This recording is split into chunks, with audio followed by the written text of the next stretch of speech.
Bueno, buenas tardes, jóvenes estudiantes de la asignatura de Matemática Básica. Hemos llegado a la semana número 10, donde vamos a hablar lo que corresponde al sistema de los números reales.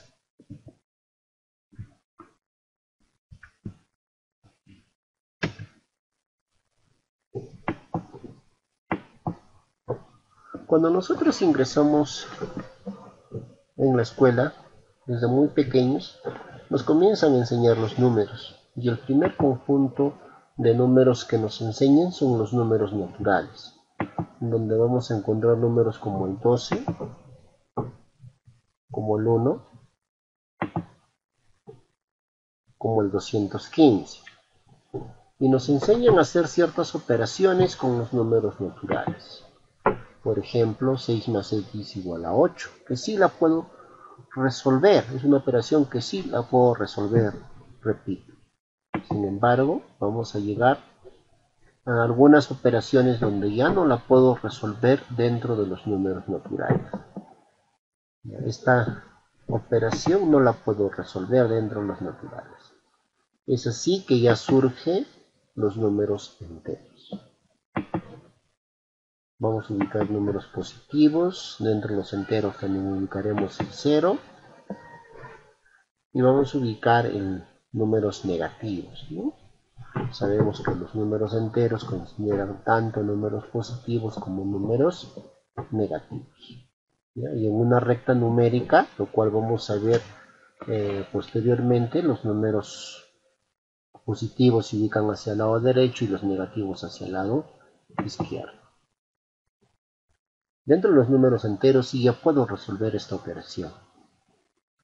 Sin embargo, se nos va a presentar otro tipo de operación, ¿no? Por ejemplo, acá x sería igual a 5 menos, pero ya dejaría de ser un número entero.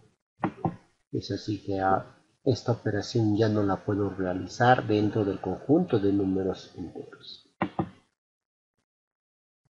Aparece otro nuevo conjunto de números, que es los números racionales, donde sí se va a poder resolver esa operación. Lo particular de los números racionales es que ya considera las fracciones y considera también a los decimales. Pero va a llegar un momento donde vamos a encontrar un tipo de decimales especiales, que cuando nosotros comenzamos a hacer los cálculos, la división no hay cuando termine. Y estos números ya no los puedo tratar dentro de los racionales, ¿ya? Un ejemplo claro es la raíz cuadrada de 2. Entonces aparece un nuevo conjunto de números, donde sí se puede considerar ya raíz cuadrada de 2, podemos considerar el valor de pi, que es 3.1415, y va siguiendo su valor, ¿no? Sin embargo, siempre nos han explicado que debemos redondearlo a 3.1416, ¿no? Este número de conjuntos es el conjunto de números racionales.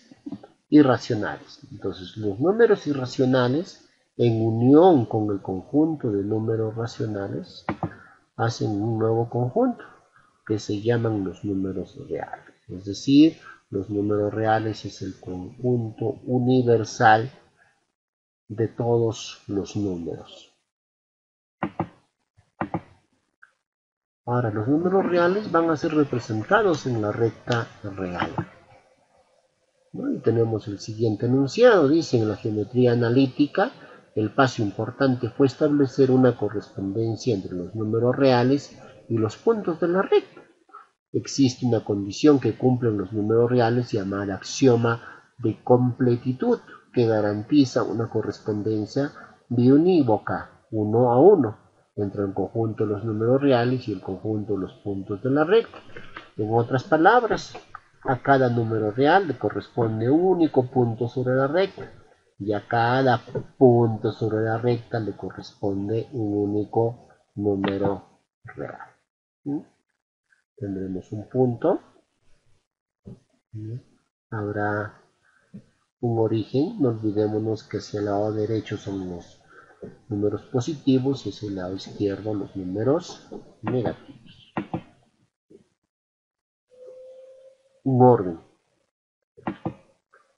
¿Ya? Los números reales están ordenados cumpliendo solo una de las siguientes afirmaciones siguientes. Dados los números reales A y B, puede ser que A sea menor que B, A sea mayor que B, o A sea igual que B, no tiene otra alternativa. Podemos observar que A es menor que B si y solo si el punto que representa el número A está a la izquierda del punto que representa el número B. Podemos ver que A está a la izquierda, B a la derecha, entonces se cumple que A es menor o igual a B. Y si A es mayor que B, A se ubicará al lado derecho del punto B. No nos olvidemos que un número, cuanto más se aleje del número 0 y se vaya al lado derecho, incrementa su valor. En cambio, cuanto el número más se vaya al lado izquierdo, disminuye su valor. ¿Ya? Y finalmente, si A es igual a B, los puntos se superponen. A es igual a B, tienen un mismo punto en común. Ejercicios. Ahora nos dan ciertos números y debemos de clasificarlos a qué conjunto pertenece. Si es un número natural, un número entero, un número racional o un número real. Ahí tenemos. Esto lo dejo como ejercicios. Les doy un ejemplo. Por ejemplo, el número 5 es un número natural, pero también el número 5 es un número real. Raíz cúbica de 27 es igual a 3, vendría a ser un número natural y también un número real. Bueno, eso les dejo como una pequeña tarea para que ustedes ubiquen los números dentro del conjunto al cual pertenece. Continuemos. Ahora, ¿cómo se representan los números reales sobre la recta? Representar un número real positivo o negativo es relativamente sencillo. Donde ya viene un poquito de complicaciones es cuando representamos las funciones, las fracciones sobre la recta numérica. Por decir, tengo 5 sextos. Significa que la unidad ha sido dividida en 6 y de esas 6 partes estoy tomando 5.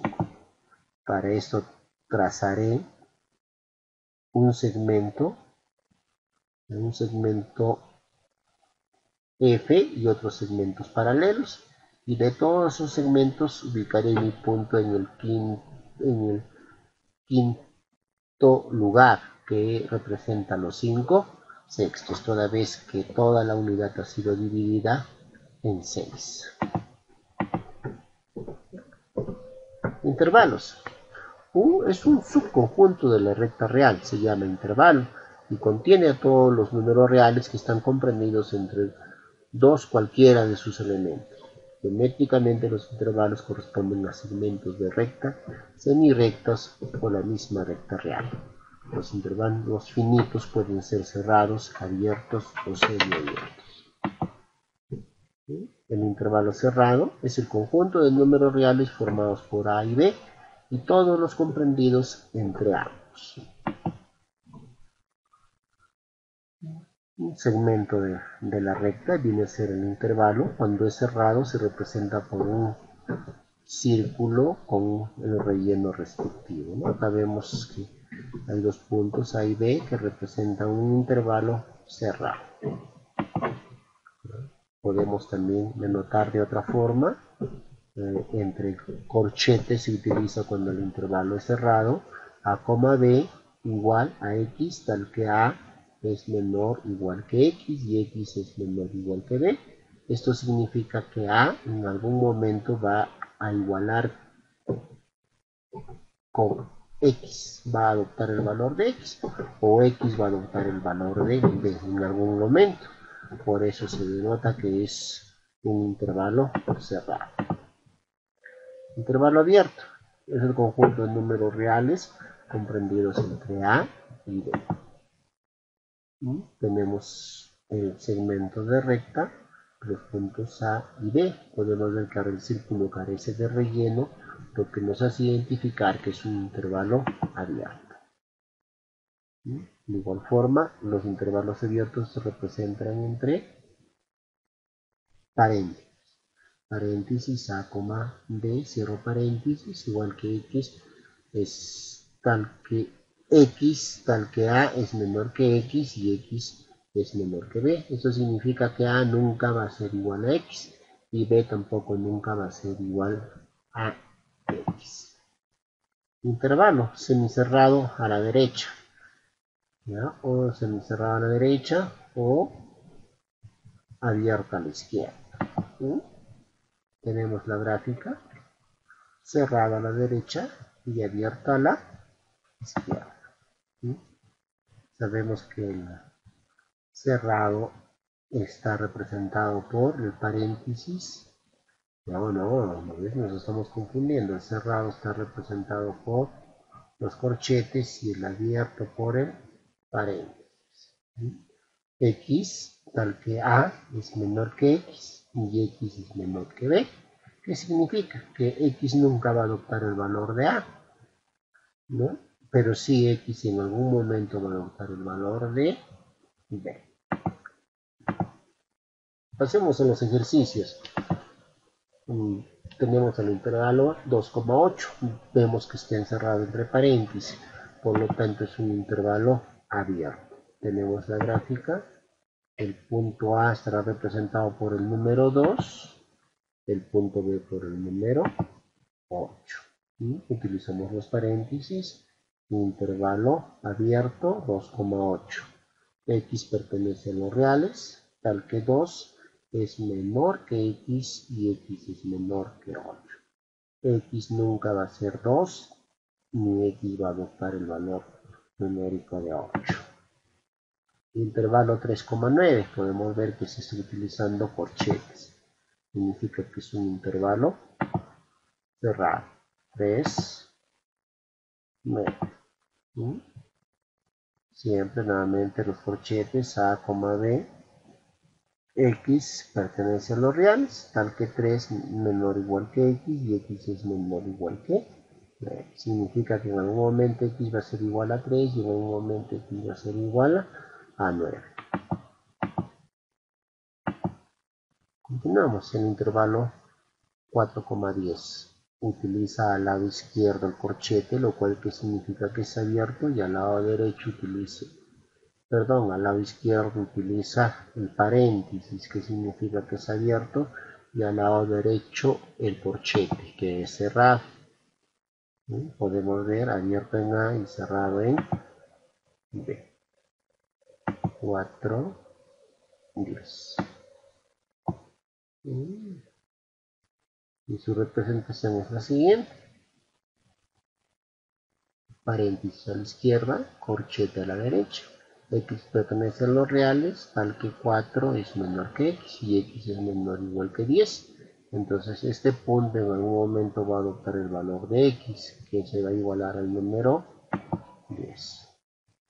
Veamos ahora referente a cómo graficar los intervalos. ¿Sí? Nos dan el siguiente intervalo donde nos dicen que X va a adoptar el valor de menos 3 y X va a ser igual a menor o igual a 7.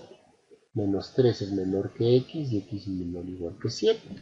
Y eso lo vamos a representar en la recta. Lo primero que tenemos que hacer es graficar la recta numérica. Tengo mi recta numérica con mis números positivos hacia el lado derecho y mis números negativos hacia el lado izquierdo. Como segundo paso vamos a delimitar los límites del intervalo. Sabemos que uno de los límites es menos 3 y el otro límite es 7. Ahí vamos hasta el segundo paso. Tercer paso, vamos a marcar con un círculo sin relleno si el límite es abierto. Podemos ver que el límite en menos 3 es abierto porque menos 3 es menor que X. Marcamos con un círculo sin relleno. Como cuarto paso, nos vamos al otro límite. Analizamos el otro límite. X es menor o igual que 7. Entonces nos indica que es un intervalo cerrado, este límite es cerrado, por eso que colocamos el círculo con relleno. En 4 pasos hemos aprendido la manera correcta como graficar un intervalo. También podemos graficar de otra forma. Igual más hemos identificado los límites, el límite 3 y el límite 7. Utilizamos otro color de lapicero para marcar nuestros segmentos de recta. En el menos 3 ubicamos el círculo sin relleno y en el 7 ubicamos el círculo con relleno, lo que significa que el menos 3 es abierto y en el punto 7 es cerrado. Bueno, queridísimos estudiantes, espero que este video sea de su interés y les sirva para la evaluación virtual que se va a programar respecto a este tema. Muchísimas gracias y hasta otra